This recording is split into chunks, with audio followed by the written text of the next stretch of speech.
यह घटना सन 1958 में घटित हुई थी। उस समय में चिकित्सा सुविधा बहुत ही कमजोर हुआ करती थी। यूपी के मुजफ्फरनगर के रसूलपुर गांव में एक चौधरी गिरधर सिंह नाम का एक आदमी रहा करता था। उसके एक 3 साल का बच्चा था। उसे चेचक हो गया और काफी इलाज करने के बाद भी वो जिंदा नहीं बच सका। रात में उसकी मौत होने से सुबह उसके अंतिम संस्कार करने का निर्णय किया।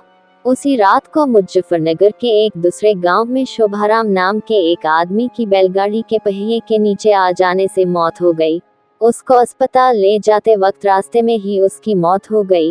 मृतक के घर वालों ने उसका दाह संस्कार कर दिया। दूसरी तरफ जब रसूलपुर में उस मृत बच्चे को दफन करने के लिए जंगल जाने लगे, अचानक रास्ते में उसके शरीर में हलचल हुई और वो उठकर खड़ा हो गया। लोग ये देखकर दंग रह गए, लेकिन बाद में उसको जिंदा देखकर सभी खुश हो गए। लेकिन लोगों को ये पता नहीं था कि उस बच्चे के शरीर को किसी और की आत्मा ने जकड़ रखा था।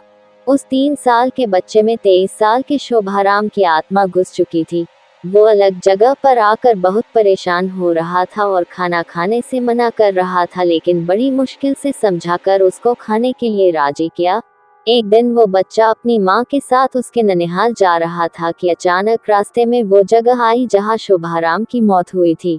उस बच्चे ने इशारा करके बताया कि ये रास्ता उसके गांव की ओर जाता है। उसकी माँ उसकी बातों को अनसुना कर उसके ननिहाल चली गई।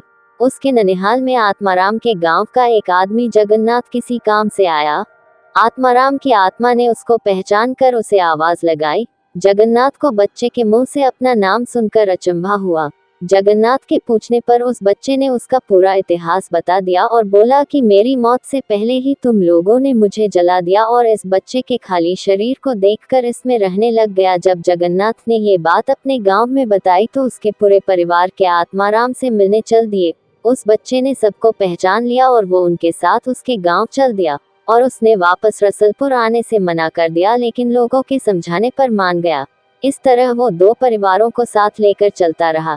इस कहानी से हमें ये पता चलता कि यदि कम उम्र में किसी की मौत हो जाती है तो वो अपनी अधूरी इच्छाओं को पूरा करने के लिए किसी के शरीर को इसका जरिया बना सकती है।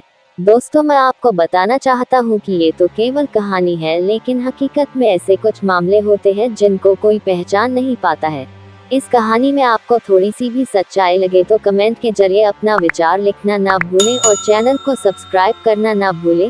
धन्यवाद।